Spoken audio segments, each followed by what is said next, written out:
This ended up being the biggest bomb of the 1974-75 TV series, despite the fact just almost like a decade before, it was the number one science fiction movie in America. Now, the TV version of Planet of the Apes had a lot of promise.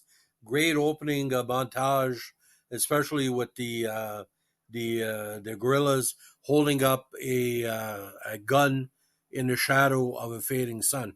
Tremendous.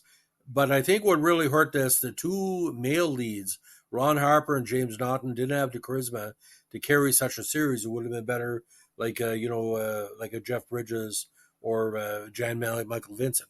Now, Planet of the Apes, again, came out the 74-75 season, broadcast on CBS. The series also brought back Roddy McDowall, who appeared in 4 to 5 big screen movies. Now, based on the 68 film of the same name and its sequels, 4 of them, which were in turn based on the 63 novel Planet of the Apes by Pierre Boulle. Now, originally, Rod Serling did a 2-part script for the show, and it wasn't accepted as the opening plots. Now, the series begins in the pilot with the crash of an Earth spaceship that encountered a time warp while approaching Alpha Centauri on August 19, 1980. The spaceship is crewed by 3 astronauts, one of whom has died in the crash. The other 2, Colonel Alan Verdon and Major Peter J. Burke, are unconscious but are rescued by an old man who carries them to an old bomb shelter. After the old man opens a book containing historical tech and pictures of Earth, circa 2500, the 2 astronauts are convinced that they are indeed on a future Earth. Now, the crash is also witnessed by a young chimpanzee who tells his father, a village official who alerts the authorities. Ape Counselor Zeus, an analog of the character from the original movie, notes that another such incident occurred 10 years ago, but those astronauts, or as they call themselves, were killed.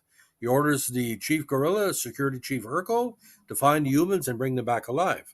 Zeus wants to find out as much as he can about the humans before they are eventually killed.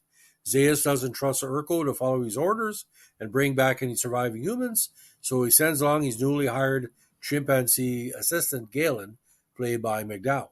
Now, both Verdon and Burke go back to their ship and check the ship's chronometer. They are more than 1,000 years in the future from when they left Earth. Verdon insists on retrieving the ship's flight log in the hopes that he will be able to analyze it and be able to return to their own time period. But while they're at the ship, they are captured and the old man is subsequently killed by a group of apes. Galen finds the human book that the old man had been carrying. He reads part of it and begins to doubt the history that has been told. Apes have always been dominant, and humans have always been inferior and subservient. When Galen finds out that Urko was arranged for the astronauts to escape and be killed in the attempt, he stops the shooter and helps the humans escape.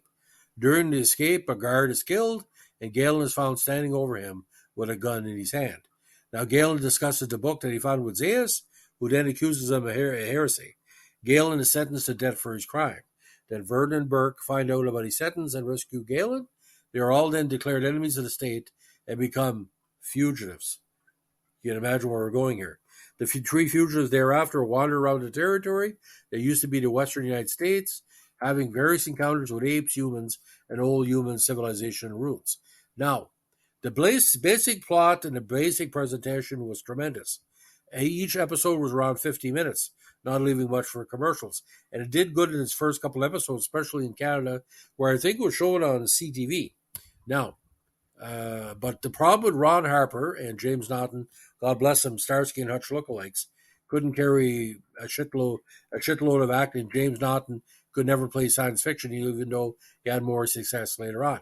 But the key one that a lot of people are hoping, Mark Lenard, Sarek from Star Trek fame and the Klingon commander, played Urko, a violent gorilla and a series main antagonist.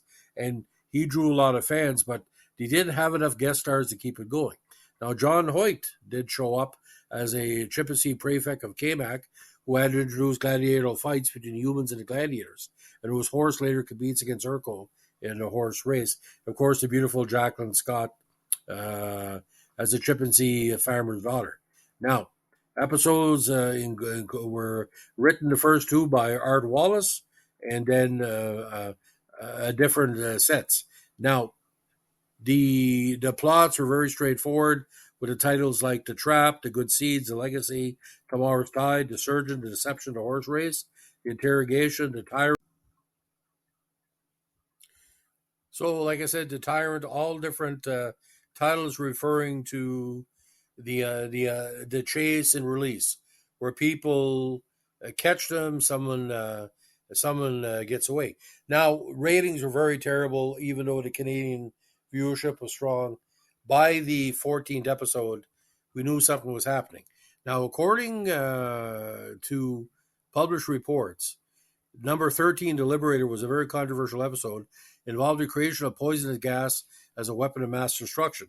Now, during the time of the Vietnam War protests, the Agent Origin controversy, the Yom Kippur War, the 73 Chilean coup d'etat, and the enactment of the War Powers Resolution by U.S. Congress, CBC likely decided not to broadcast this episode during the holiday season, which by such domestic and international conflicts.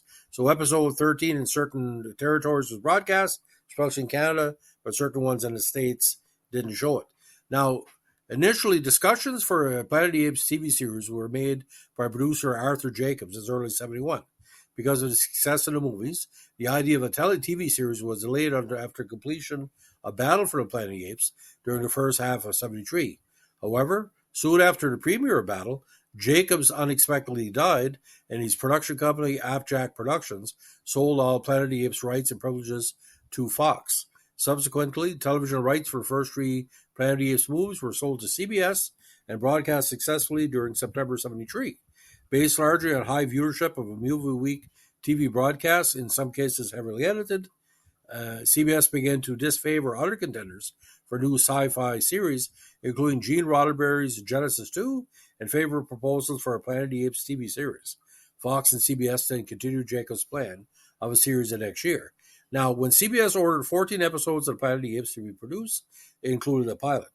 The set was filmed for the most part of location, as well as now Malibu Creek State Park, with a budget of about $250,000 for each episode. Originally scheduled to be broadcast during CBS Tuesday Night Family Hour, the first regular episode of the series was broadcast on Friday, September 13, 74, from 8 to 9. Of course, Chico and the Man in Sanford and Son blew it out of the water. The remainder of the series was broadcast during the same time slot until December 74, when its 14th and final episode was shown a result of a premature cancellation of the series due to poor ratings. Now, the series' main theme music was composed by Lalo Schifrin. Schifrin also scored 3 episodes of the series, but Earl Hagen composed the scores for several other episodes. But the opening music, ladies and gentlemen, and the visuals, just tremendous. Only Night Gallery's openers were better than that. Now, there's been albums released of the music to quite a bit of success. Now, according to published reports, episode 1 and 2 of the series originally, written by Rod Serling, as a pilot episode, was radically different from what was broadcast, as was the follow-up part 2. Now, the scripts for episode 1, episode 2, and several others, including A Fallen God, which was never brought to TV, are available online at Hunter's Planet of the Apes archive. Now, details regarding certain other episodes were provided on issue 12 of the Simeon Scrolls, a Planet of the Apes-based magazine, reprinted from the TV series Writer's Bible.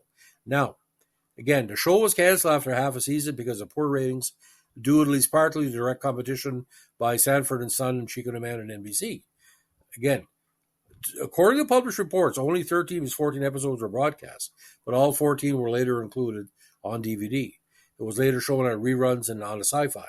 It also appeared on Monday nights on the 7 network in Australia during 75, and that was repeated at 7:30 p.m. Saturday evenings from January 3rd, 76, and this was followed by repeat screenings.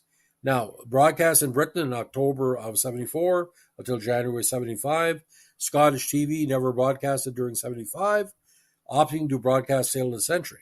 The show was then repeated in many regions from September 75 until 78, but was still not broadcast by STV. I know for a fact it was being broadcast in prime time on French TV in New Brunswick.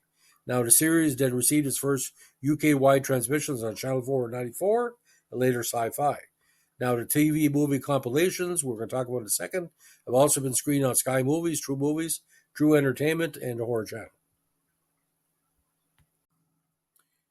Now, I know this for a factor, and I don't know if this can be backed up by published reports, but in French territories, the TV movies we're talked about were shown long before the 1980 in English. So they were shown in French, probably for international francophone syndication. Now, the movies in the 1980s, the merged TV movies, Back to the Planet of the Apes, featuring the episode Escape from Tomorrow and the Trap, Forgotten City of the Planet of the Apes, which features Gladiators and Legacy, Treachery and Greed on the Planet of the Apes, which featured Horse Race and the Tyrant, Life, Liberty, and Pursuit of the Planet of the Apes, featured The Surgeon and the Interrogation, and Farewell to the Planet of the Apes, featured Tomorrow's Tide and Up Above the World So High. Now, when the Planet of the Apes telefilms began syndication, ABC's owned and operated stations, who bought them for the afternoon movie programs, with titles such as 4:30 Movie, asked Roddy McDowall to recreate his role of Galen in a series of new beginnings and endings specifically for these stations, billed as the new Planet of the Apes. The introductions created originally for Fox to begin each film that were replaced by now-aged Galen, examining the events of the telefilms. The beginnings and endings revealed Vernon and Burke's final fates. They found their computer in another city and disappeared into space as suddenly as they arrived. Now, according to DV's own Special 17, McDowall filmed these 2 years after the demise of the first-run episodes of Planet of the Apes TV series, which would be December 76. The ABC openings and closings of these telefilms were never broadcast by their stations, nor included on any home media release. Now, most of the books and comics based on the Planet of the Apes are based on the movies, not the TV series. However, there are some titles that do involve the television show characters, including some of the black and white magazines. Now, novelizations. 4 novelizations of the episodes were published by Award Books and include Man the Fugitive, Escape from Tomorrow, Journey to Terror, The Lord of the Apes. Now, on the British side, Brown Watson Books published 3 hardcover annuals featuring original stories about Vernon, Burke, and Galen. These stories are a combination of comic strips and short fiction, or what you call ape fiction or ape fan fiction.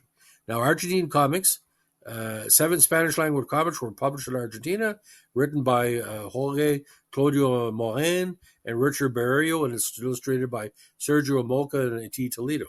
Released only in Argentina, they had never been published officially in English. However, PDFs translated to English are available at Cassidy Ray's site. Now, a UK toy company also produced 32 short film-based comic strips containing an original TV series or a story presented at the Chad Valley Picture Show, Planet of the Apes Sliderama projector, very similar to the many Give-A-Show projector sets from the 70s. These strips are very rare and rarely to find. Now, Audio Adventures on Power Records, they produced 4 audio-only adventures based on the TV show. Their titles were Mountain of the Delphi, Battle of the Two Worlds, Dawn of the Tree People, and Volcano. Now, I saw most of the original episodes first run in the combination Planet of the Apes movies on first run syndication, what was considered show TV, or they were rarely shown on CBC French Canada, but TVL, which is sort of like a CTV. And again, Roddy McDowall wasn't a problem. Mark Leonard wasn't a problem, but the 2 freaking leads, again, Starsky and Hutch, like I said, there's no charisma. If you would have got like a really good, fine Twilight Zone or Night Gallery actor. Now, for example, Ben Gazzara was a good actor. He could have done well with this. John Saxon, people like that, but Saxon was doing, Bruce Lee and other parts. But like I said, even Bill Bixby, they made the astronauts. See, the thing is, the astronauts look too young. They look like in their late 20s or their 30s. Where an astronaut, if you saw the original astronauts for Planet of the Apes, Charlton Heston and his boys, they were quite aged up. So, ladies and gentlemen, if you can find it on YouTube, now this is kind of weird. There's been rips of Planet of the Apes free on YouTube, but not all the episodes. I think there's like 7 or 8, no more than that. The pilot is hard to find. It's just been re-uploaded through a rip recently. So, ladies and gentlemen, you can find it. And don't forget, this is around the same era of the Planet of the Apes cartoon series. So we had 5 big screen movies, the cartoon series and the TV series. Overkill for sure. So ladies and gentlemen, if you like what you're doing here with our vintage podcast about 1970s TV, let us know with a like, comment, subscribe, or share. Bye.